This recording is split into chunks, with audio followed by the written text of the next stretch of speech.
Friends, स्वागत है आपके अपने चैनल जेम स्टडिंग पर। आज की इस वीडियो में हम बात करेंगे माया सभ्यता की जो राज्य व्यवस्था थी, ठीक है, और जो समाज था उसको हम जानेंगे, ठीक है। उस पर हमें टिप्पणी करनी है।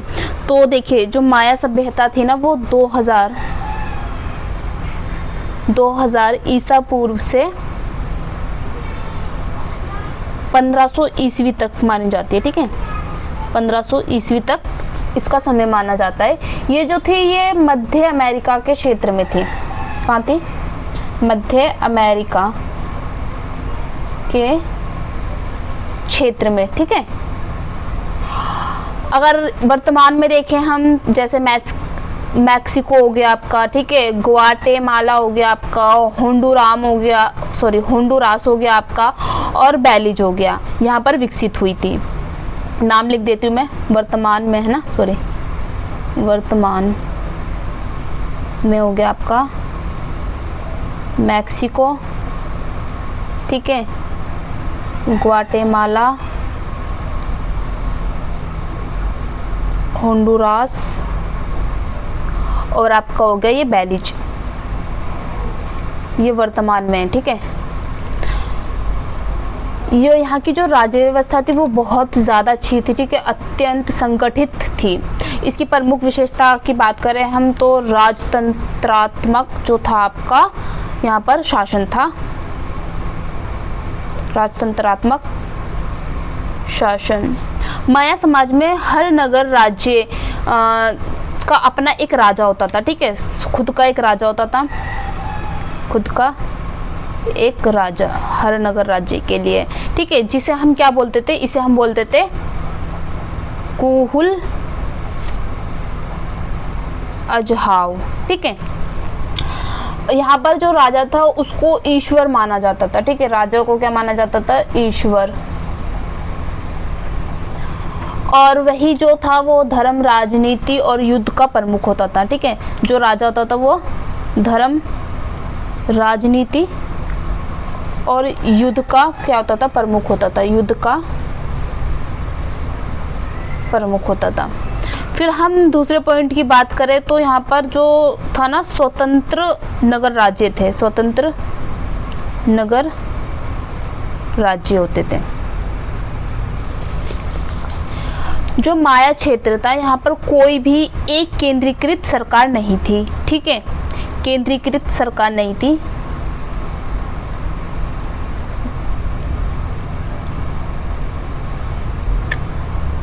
टिकाल, कोपान, पालेंग, कलाकमुल जैसे शहर स्वतंत्र शासन करते थे और आपस में युद्ध करते थे, ठीक है। मतलब क्या है, सीधा यहाँ पर जो नगर होते थे वो स्वतंत्र थे, अलग अलग शासक थे जो आपस में युद्ध करते थे। शासक के नाम लिख देती हूँ मैं यहाँ पर।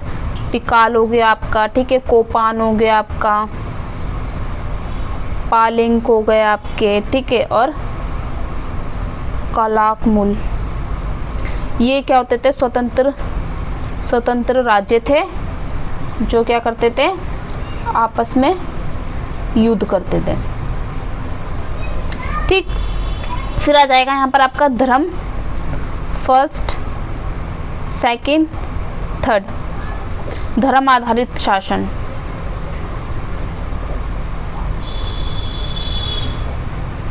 इसमें क्या था आपका? जो माया राजा धार्मिक अनुष्ठानों का संचालन करता था। धार्मिक अनुष्ठानों का संचालन कौन करता था? राजा, माया का राजा। युद्ध के कैदियों की मानव बलि धार्मिक अनुष्ठानों का हिस्सा थी। जो युद्ध में कैदी पकड़े जाते थे उनकी क्या की जाती थी? बलि दी जाती थी, ठीक है। और ये भी एक धार्मिक अनुष्ठान का एक हिस्सा था, युद्ध के कैदियों की बलि, कैदियों की बलि, ठीक है।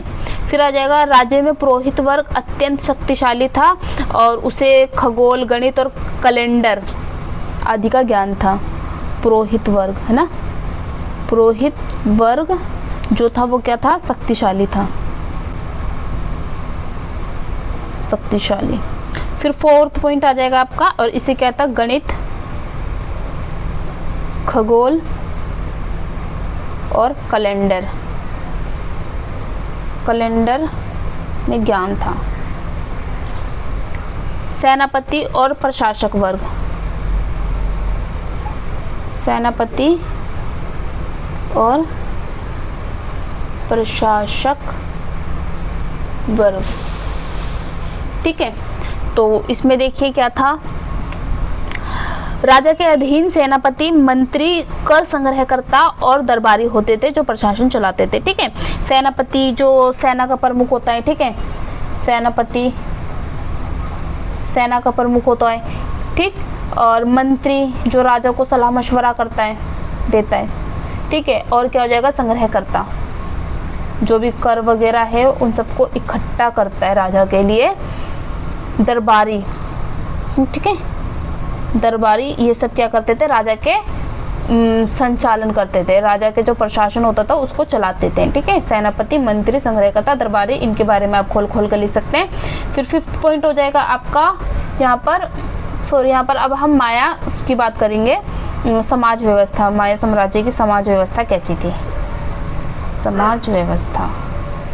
ठीक है, राजा और शाही परिवार, समाज का विभाजन था, राजा शाही परिवार था, ठीक है, पुरोहित और कुलीन परिवार,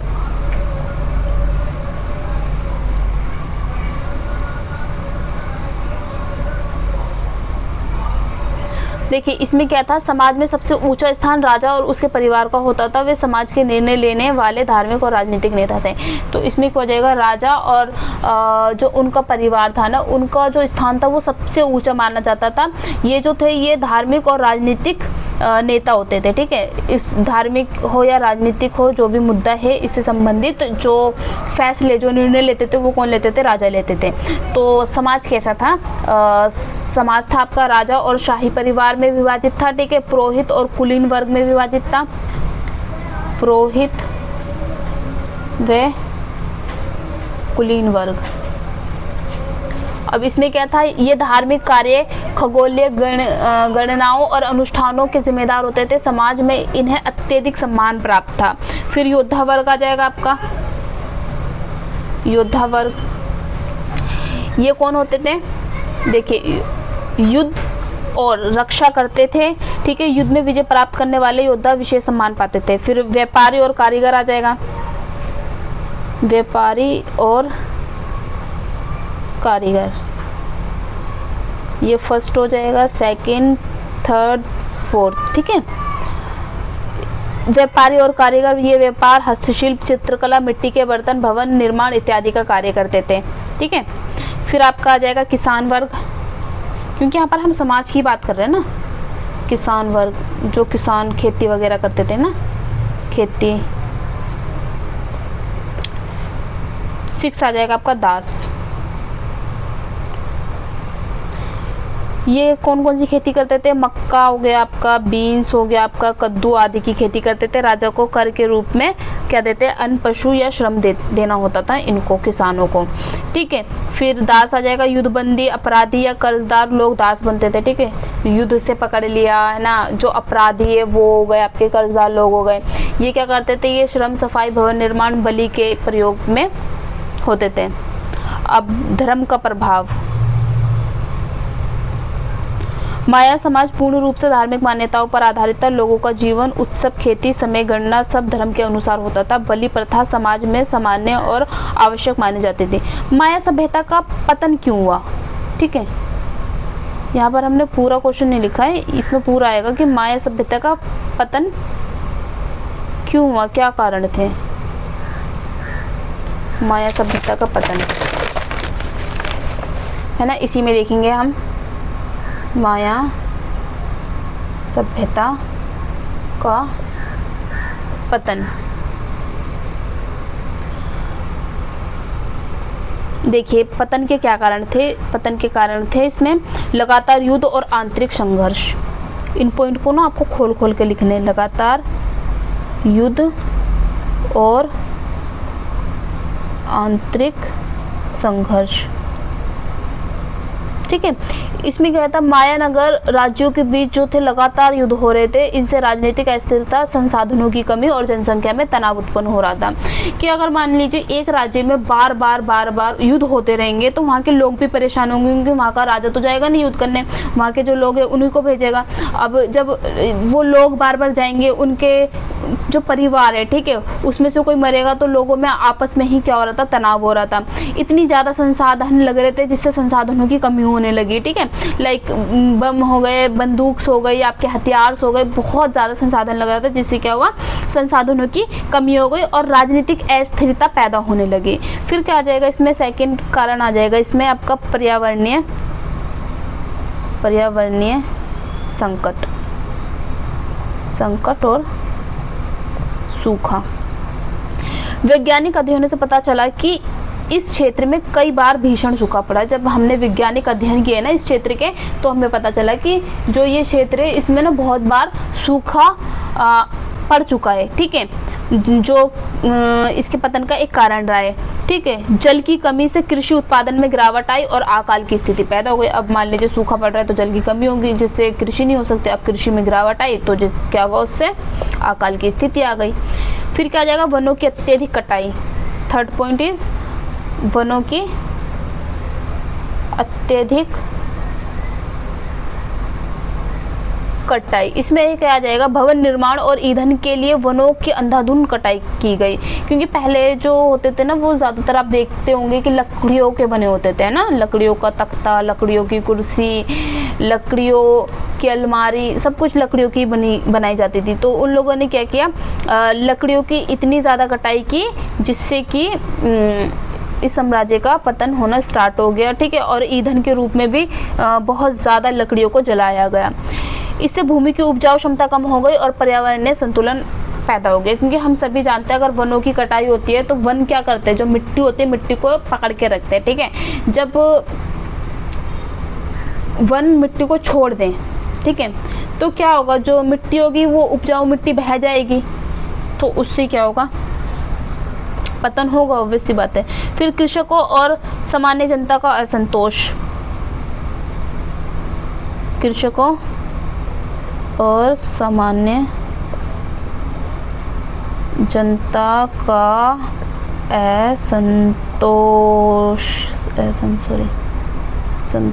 इसको भी नहीं आएंगे, है ना। तो इससे क्या हुआ, लगातार कर, श्रम, बलि, प्राकृतिक संकट से आम जनता जो थी वो परेशान हो गई थी, ठीक है। और धर्म व्यवस्था से नाराज होने लगी, विद्रोह और अव्यवस्था फैलने लगी। अब मान लीजिए आप एक इंसान का बार बार शोषण करते रहेंगे तो वो कभी ना कभी तो जवाब देगा ना। आप बार बार युद्ध करा रहे हो, उसमें लोगों को भेज रहे हो, उससे लोग मर रहे, तो उनके परिवार के अंदर असंतोष पैदा हो रहा है, ठीक है। फिर ऊपर से प्राकृतिक संकट आ रही है तो आप लोगों की हेल्प नहीं कर रहे हो वहाँ पर, क्योंकि आप राजा हो, राजा होकर भी प्रजा की हेल्प नहीं करते, तो लोगों के अंदर असंकट पैदा होती है, ठीक है। फिर जो बलि है ना, लोगों की बलि दी जा रही थी उस समय पर, तो उससे लोगों में असंतोष पैदा हो गया। कर इतना ज़्यादा लिया जा रहा था लोगों से, उससे असंतोष पैदा हो गया, ठीक है। फिर बलि क्या है, श्रम भी बहुत ज़्यादा लिया जा रहा था, जिससे लोगों में असंतोष पैदा हो गया। फिर नगरों का परित्याग, नगरों का परित्याग। अब क्या हुआ, जो भी ऊपर के जितने भी कारण थे, ठीक है, उनसे क्या हुआ, उनसे लोगों ने अपने नगर को छोड़ना स्टार्ट कर दिया, जिससे क्या हुआ, माया साम्राज्य का पतन हो गया। क्योंकि पर्यावरण संकट है ना, लगातार युद्ध हो रहे हैं, आंतरिक संघर्ष है लोगों के बीच में, ठीक है। तुम श्रम ले रहे हो लोगों से, लोगों की बलि दे रहे हो, ठीक है, युद्ध हो रहे बार बार, और वनों की कटाई हो रही है, तो लोग क्या करेंगे, ऐसे राज्य में रहेंगे जहाँ उनको ना खाने को मिल रहा है, ऊपर से उनके साथ शोषण किया जा रहा है। तो लोगों ने क्या करना स्टार्ट करा, उस शहर को छोड़ना स्टार्ट कर दिया, जिससे ये एक कारण बना माया साम्राज्य के पतन का, ठीक है। फिर 6 पॉइंट आ जाएगा आपका, बाहरी आक्रमण नहीं आंतरिक पतन।